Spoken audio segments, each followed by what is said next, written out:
Voilà, tout doucement. Donc voici d'un peu plus près la technologie d'une sonde tensiométrique.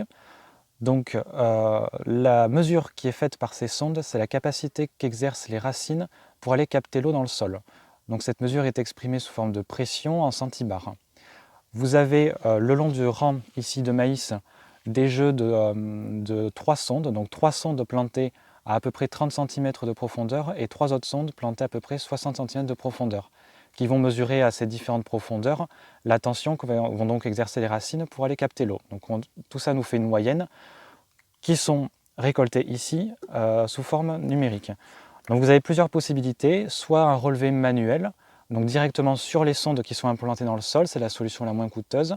Autre solution, une carte SIM que vous pouvez directement brancher sur l'ordinateur portable, mais là aussi il faut se déplacer sur la parcelle. Ou la solution qu'on a ici, c'est des relevés par télétransmission. Donc les données en centibars des sondes qui sont plantées ici vont directement être captées par notre ordinateur portable pour le lire en direct sous forme d'un graphique. Donc ce graphique présente la moyenne de ces tensions et des seuils ont été calibrés sur différents types de cultures et différents types de sols. Aujourd'hui, on a beaucoup de données et de retours d'expérience pour quasiment tous les types de cultures et tous les types de sols. Et dernière chose, vous avez le pluviomètre ici, qui lui aussi est relié au boîtier pour envoyer les données de pluviaux qui sont tombées sur la parcelle, donc au plus près de vos mesures.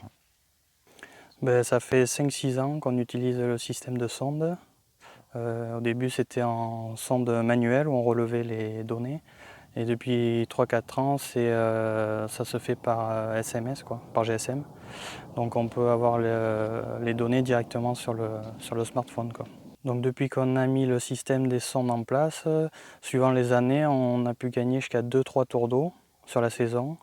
Donc ça permet de gagner en temps de travail et également en économie d'eau, en énergie, donc en une économie non négligeable.